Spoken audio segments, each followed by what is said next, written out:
Hello, fellow Southern Cameroonians. My name is Boh Herbert, and I bring you revolutionary greetings from Washington in the United States of America.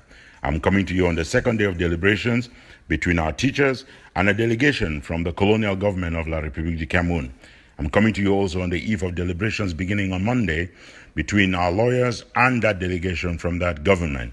And I speak to you fully aware that our teachers at this point are held at gunpoint and are being told to sign an agreement that lifts the strike and allows schools to reopen for the second term on Monday. And I say to my people, you cannot do this. I bring greetings of gratitude to our lawyers and our teachers because you've been steadfast, because you've been men of honesty and integrity. You cannot sign a deal with the devil. This is a government that does not honor its word. This is a government that does not respect any agreement, any accord. This is a government that has never honored a single United Nations resolution pertaining to Southern Cameroons, and they will not start honoring today.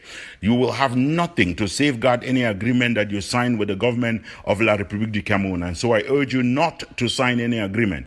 This is a government that does not respect court rulings. It does not respect the rulings that were handed down on Bakassi, the rulings that were handed down by the African Union Accredited Court based in the Gambia. This is a government that has not signed the ICC and therefore holds its people in total immunity and impunity. This is a government that does not respect the constitution of its own La République du Cameroon. The Constitution provides since 1996 for 20 years that there should be decentralized regional assemblies that are elected with their elected presidents. That has not been done. This is a government that lives above the law, does not respect the law, does not respect human rights. And I speak to you just having watched video of the children being tortured in Yaoundé, moved into dungeons, and perhaps in people's garages. I don't know where this is, but I don't know what kind of government runs those kinds of private prisons and execution camps, except a government that is criminal and does not deserve to be respected or to be handed over the governance of any people at all. I say to my people, we cannot sign this agreement, our lawyers and our teachers, because even if it improves the lives of and improves the sector, the professional sector of teaching, education, and legal system, it does nothing to the disease. It treats the symptoms, it does not touch the disease. Because if we sign, how do we explain to that old woman in Mamfe who must go to a regional hospital run essentially by Francophones and must go through the process of explaining her disease to someone who speaks only French and hope for a cure and hope for treatment that is effective and efficient for them? How do we explain to the Okada rider, to the taxi driver, to the transporter, who every day is robbed at gunpoint by police and gendarmes at checkpoints on roads that are never maintained, never tarred, never will be tarred, and that are meant to absolutely degrade our people and run our economy to the ground?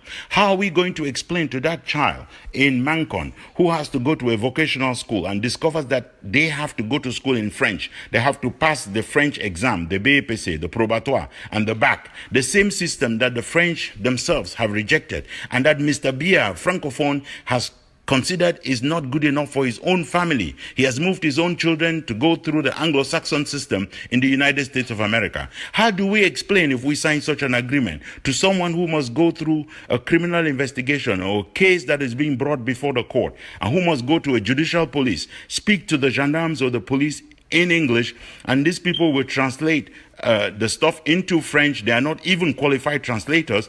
They will bring the stuff in French into a court in the common law jurisdiction.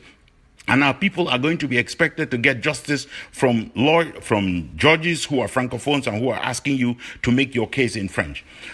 This is not doable. This is not acceptable. And how do we explain? How do we explain to everyone to whom it's so clear that La République du Cameroon considers us a different people and a foreign people? Their official government policy says it is national integration.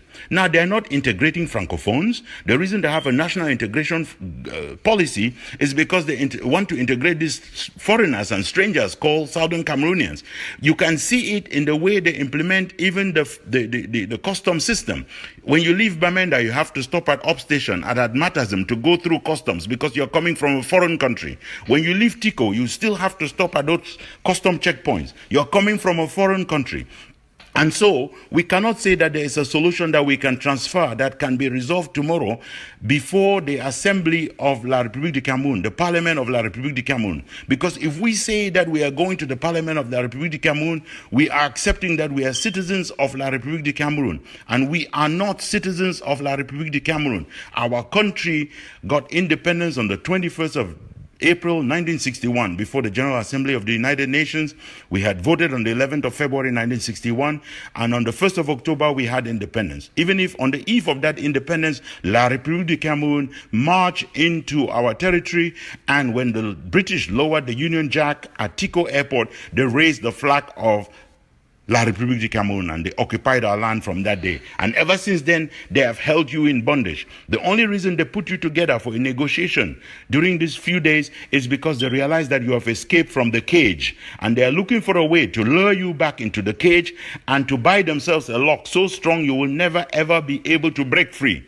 They are looking for the chains of slavery to put back onto your ankles, and they're going to make sure that they hold you down in bondage forever. This is a government that since 1961 has spent its entire lifetime doing constitutional and legal manipulation of every single law to make sure that they hold our people down in bondage.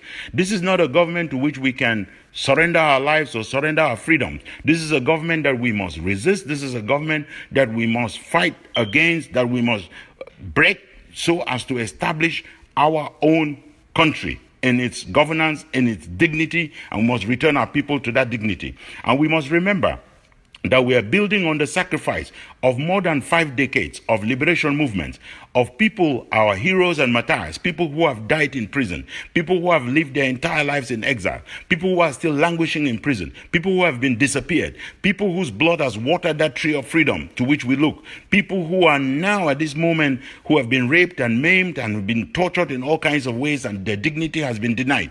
We cannot let the blood go in our hands and we don't deliver the freedom for which our people have fought so hard and for which we are so united and at this moment so well mobilized. We must march on, and we must cross that line of freedom and restoration of the independence of the people of Southern Cameroon on Sunday, the 1st of October 2017. A luta continua. When injustice becomes law, resistance becomes a duty. The people of West Cameroon have a duty to resist your oppression.